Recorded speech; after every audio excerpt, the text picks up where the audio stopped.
Welcome back to my channel horror story. Horror story में कहानी सुनने के लिए चैनल को लाइक एंड सब्सक्राइब ज़रूर करिएगा।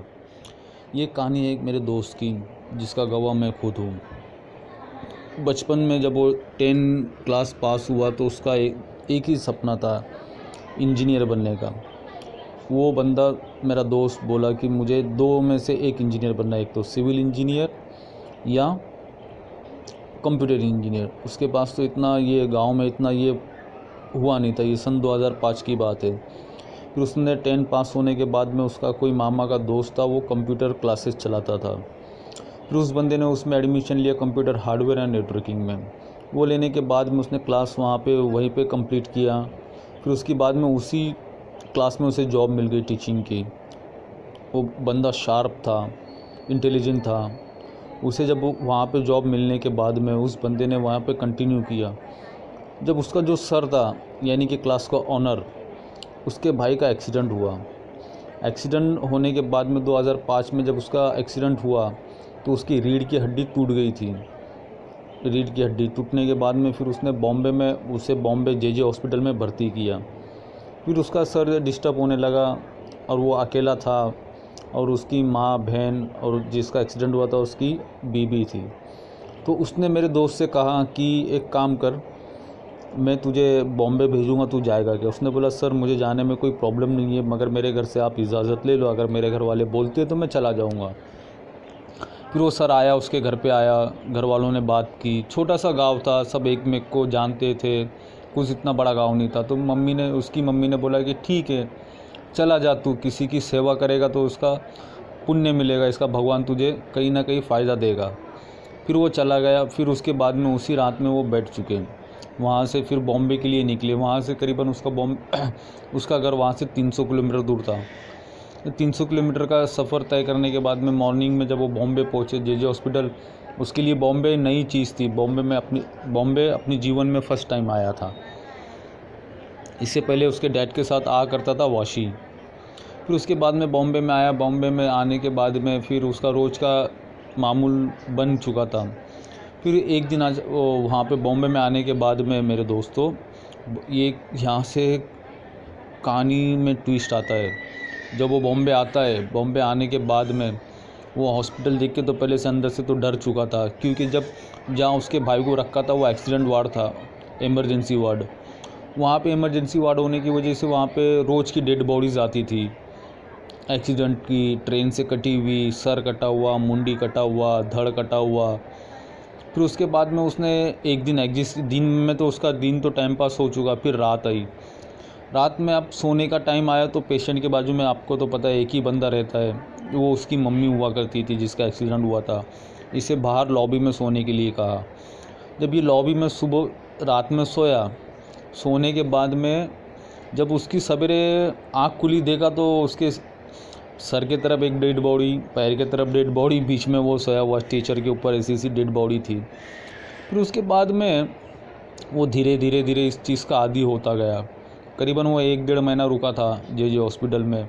रोज़ रात में पोस्टमार्टम की खट खट आवाज़ आती थी, उसे डर भी लगता था। और भगवान का नाम लेता रहा, पढ़ता रहा, लेता रहा। जैसे वैसे उसे नींद आती थी। खिड़की के बाहर से एक मस्जिद का गुंबद दिखता था, वो मस्जिद को ही देखता रहता था, उसके गुंबद को। फिर उसके बाद में डेड बॉडीज़ आती रही, देखता रहा। उसके लिए कुछ इतनी अब डरने वाली बात नहीं हो चुकी थी।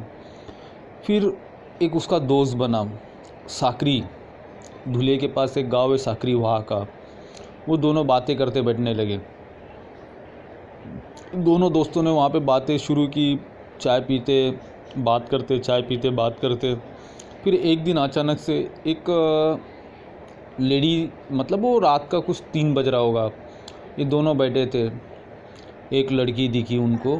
उनमें से तो वो साकरी वाले को तो नहीं दिखी, जो मेरा दोस्त था, जेके बोलते हैं उसको, जेके नाम है उसको लड़की दिखी। लड़की बुलाने लगी रात को 3 बजे। इसने बोला कि भाई अनजान शहर है, इतनी वो लड़की ने स्कर्ट पहना था, जीन्स मतलब स्कर्ट पहना था, टॉप डाले हुए लड़की थी। तो इससे डर लगा कि मैं उस लड़की से क्या बात करूं।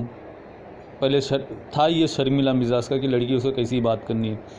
तो ये गया नहीं, इसने सॉरी बोल के बोल दिया कि नहीं मैं इधर बैठा हूँ, मुझे हलने के लिए मना किया मैं जिसके पास आया हूँ। फिर उसके बाद में वो डर की वजह से ना उसे इंग्लिश बोलते आती थी ना कुछ आती थी। गांव का लड़का था, मराठी और हिंदी दो ही लैंग्वेज आती थी, तीसरी लैंग्वेज उसको आती भी नहीं थी, और मराठी मीडियम से एजुकेशन किया था। फिर इसके बाद में उस बंदे को बार बार बुलाने लगी, फिर सो गया। फिर सोकर जब उठा तो रात में ज़्यादा लेट हो चुके थे, तो सोकर उठा तो सेम टू सेम वही लड़की की डेड बॉडी उसके आगे लेटी हुई थी। जब सुबह में जब उसको पोस्टमार्टम के लिए लेके जा रहे थे तो ये बंदे ने देखा, तो इसके हक्के पक्के एकदम, इतना ठंडी के दिन थे उस टाइम पे, ओस गिरती है बॉम्बे में, तो वो एकदम पसीने से लथपथ हो चुका। फिर उसके बाद में सो गया वो। दूसरे दिन तो उसको डर के मारे नींद नहीं आई, 2 दिन तक के तो सोया नहीं वो। फिर तीसरे दिन सो चुका। तीसरे दिन सोने के बाद में उसे वो लड़की आने लगी, उससे बोलने लगी कि मेरे दोस्त ने मुझे प्यार में धोखा दिया, तू मुझे अपना, मैं तेरे साथ रहूँगी, तू मुझे अच्छा लगा ना, तू कोई लड़की को देखता है ना करता है ना कुछ करता है। फिर उसके बाद में उस बंदी की वहाँ से धीरे धीरे उसने किसी में घर पे नहीं बोला ना किसी को नहीं बोला, उसने जैसा वैसा बहाना मारा कि मेरी तबीयत ख़राब है। हकीकत में उसकी तबीयत बहुत ज़्यादा ख़राब हो चुकी थी बॉम्बे में। तो फिर वो वहाँ से निकल चुका बॉम्बे से अपने घर के लिए गया कि जैसा वो टाइम में होता है, वो बीमार होता, घर वाले पूछते, सब डॉक्टर को बता दिया, इतने डॉक्टर चेंज कर दिए कि उससे फ़र्क नहीं पड़ने लगा। फिर उसके बाद में फिर वो धीरे धीरे एक वहाँ पे एक गाँव है, गाँव की दरगाह पे गया। तो वहाँ पे दरगाह पे जाने के बाद में उसको ना अचानक से कुछ होने लगा। तो फिर उसके साथ में उसके जो दोस्त लोग थे उन्होंने उसके घर पे बोला। फिर उसको घर पे जाने के बाद में एक मौलाना को बताया, इनको बताया। वो बंदा इतना परेशान हो चुका था। फिर उसके बाद में एक मौलाना को बताया, मौलाना ने फिर उसके ऊपर हाजिर किया। तो वो लड़की बोलने लगी, ये मुझे अच्छा लगने लगा है, मैं इसे साथ में लेकर जाऊँगी। तो उस बंदे की हालत उस दिन, मतलब उसका वेट कम से कम 70-80 किलो था, उसका 40 किलो वेट हो चुका। तो उसका इलाज किया। फिर उसके बाद में वो लड़की का इलाज किया। इलाज करने के बाद में इस बंदे को समझ में नहीं आ रहा था ना, मौलाना को समझ में आ रहा था कि क्या करना चाहिए। फिर उसको एक तावीज़ दिया, उन्होंने बोला कि इसको गले में रखो, लड़का सही हो जाएगा आपका। फिर भी बंदा सही नहीं हुआ, जो कि 1 महीना अच्छा रहने लगा। फिर बाद में जो भी काम करता उसमें नुकसान होता, पैसा हाथ में टिकता नहीं, नुकसान पे नुकसान होता था। फिर उसके बाद में दोस्तों, वो ऐसी हवा डांग करके एक गाँव है, सापुतारा जा रहे थे, वहाँ पे हवा डांग करके एक गाँव है, वहाँ पे उसकी रात में आते आते तबीयत ज़्यादा डाउन हो चुकी। फिर उसके बाद में एक मौलाना के पास लाया, उसको बताया। मौलाना के लाने के बाद में उन्होंने बोला, मौलाना ने फिर किसी और का एड्रेस दिया। फिर एक बाबा के पास गया। बाबा के पास जाने के बाद में उस बाबा ने इस बंदे को हाजिर किया। फिर वो लड़की से बात की कि बोले मुझे लड़का अच्छा लगने लगा, ये अच्छा लगने लगा। वो उस बाबा ने, पंडित ने बातों बातों में उस लड़की से उगवा लिया कि तू इसके पीछे कैसा लगी। कि ये बंदा जब उसके सर पैरों के तले सोया था, सोने के बाद में ये भी सोच रहा था कि बॉम्बे में गांव अच्छा है, मैं यहाँ पे आऊँगा, जॉब करूँगा, अच्छी सी लड़की से शादी करूँगा, उसी के साथ रहूँगा, धोखा नहीं दूँगा, ये नहीं दूँगा। ये सारी बातें उसके दिलो दिमाग में चल रही थी। तो उस लड़की ने कैप्चर किया, तो इसीलिए उस वजह से इसके पीछे लगी। और इसका ब्लड, लड़की का ब्लड इसके कपड़ों पे लगा था। फिर इसके बाद में वो कपड़े पे लगा था, तो इसने जो कपड़े उस टाइम पहने हुए थे, तो बोले वो कपड़े लाओ। वो जलाया। कपड़े जलाने के बाद में लड़की आखिरी तक बोलती थी कि मैं इसका साथ छोड़ूंगी नहीं, मैं इसे लेकर ही जाऊंगी, मैं अपने साथ लेकर जाऊंगी।